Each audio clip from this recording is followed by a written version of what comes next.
Occupying an entire city block in the heart of Melbourne CBD is one of my favourite public buildings, the State Library of Victoria. You might know it from spending late nights studying here, visiting the Grand Latrobe Reading Room, viewing an exhibition, or attending a protest in the forecourt. What's clear is that it's a place for all. If you're new here, hello. I'm Ken and I make videos about history, infrastructure, architecture and the environment. I hope you enjoyed today's video. Us Melburnians should be really proud of this place, not just because of its beauty, but because it's Australia's oldest public library and was one of the first free libraries in the world. When researching this video, I actually discovered that the library's current name is State Library Victoria, not State Library of Victoria. In fact, over the years it's had a few names, opening as the Melbourne Public Library in 1856 and then becoming the State Library of Victoria in 1960. The current name dates back to only 2017. I think I'll keep using the State Library of Victoria name because it rolls off the tongue a little bit better. It's kind of like how in 2019, the Broadmeadows Town Hall had a refurbishment and was renamed Town Hall Broadmeadows. There's something not quite right about that. Anyway, let's get into the history of this wonderful building.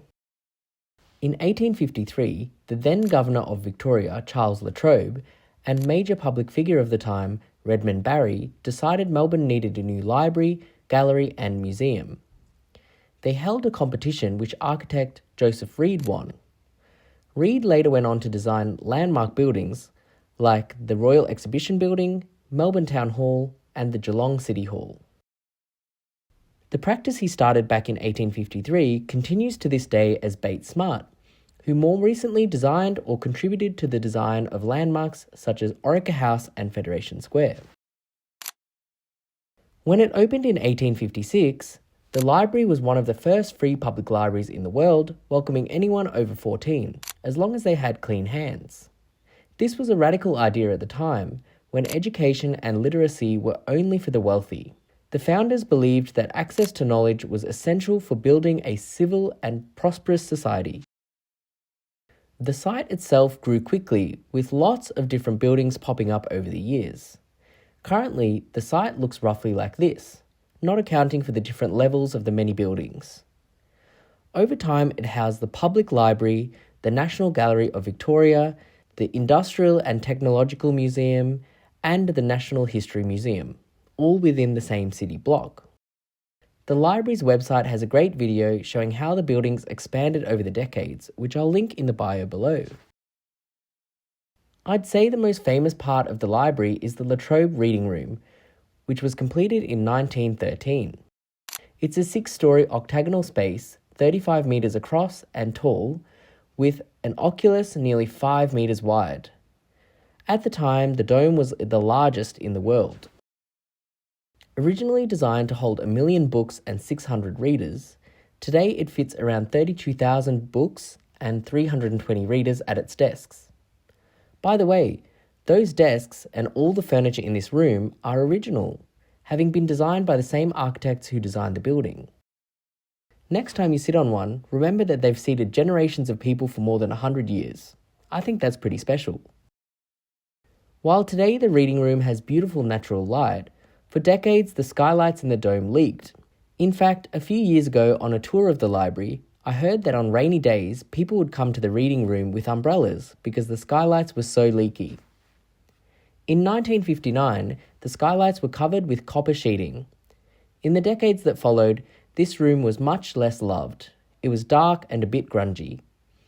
After a major refurbishment in 2003, the skylights were revealed again, restoring that wonderful natural light that we see today. Inside near the grand stairs, there are 2 murals by major Australian artists, War by H. Septimus Power and Peace After Victory by Napier Waller, both added in the 1920s. In this area you can also see the original marble staircase hidden underneath new stairs. The new stairs are intended to protect the original stairs which had experienced a lot of wear and tear. The library's facade on Swanston Street, which is made from Tasmanian sandstone, is a beautiful example of English Palladian architecture, with columns and grand steps leading into the forecourt. The forecourt used to have lots of trees and shrubs and was redesigned many times. It was actually originally fenced off, with fences not coming down until 1939. At the back end of the library are some historic galleries which used to house the NGV, and one of my favourite rooms, the Redmond Barry Reading Room. It was built in 1893 and named McCoy Hall, where it housed the Industrial and Technological Museum and what eventually became the Melbourne Museum. These days, it's a great space for quiet study or reading. I love sitting on the mezzanine level and looking around the room at the architectural details. More recently, the library went through its Vision 2020 redevelopment, an $88 million project that finished in 2019. The project saw historic spaces restored, a 70% increase in seating, and 40% more of the building was open to the public. Spaces that had been closed for decades were brought back to life. This includes Queen's Hall, which I'm really glad has been lovingly restored. On the ceiling, you can see a lot of the original paint details poking through, which is a nice touch. On that tour I mentioned earlier, I learnt that Queen's Hall was painted orange and purple at one stage to give it some more life and make it more attractive to the public. I guess orange and purple were a really stylish combination back then. Unfortunately, I couldn't find any photos online, but that would have been a sight to see. The Quad and Information Centre also opened to the public as part of Vision 2020.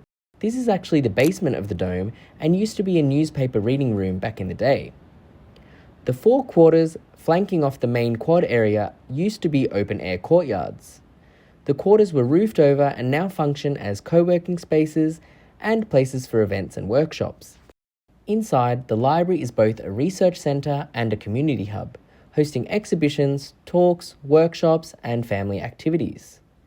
It's a place where students and tourists, historians, and everyday locals all cross paths, which I think is really special. The library is easy to get to. Since 1981, it has had direct train access via Melbourne Central Station, and there are trams stopping right out front. Unlike many of your typical libraries, the State Library of Victoria is not a lending library, so you can't borrow books to take home. They've digitised much of their collection so you can view it online. The State Library of Victoria is truly a favourite of locals as much as it is for visitors, and I'd say it's one of Melbourne's most treasured public places. If you're interested in learning more about the State Library of Victoria, you can attend a free tour of the building with a knowledgeable guide. As I mentioned in the video, I did this a few years ago and really enjoyed the experience. Thanks so much for watching, and I hope you enjoyed this video. Please consider giving it a like or subscribing to my channel to see more of our iconic Melbourne. And if you've ever been to the State Library of Victoria, comment below and let me know what you saw or discovered. See you next time.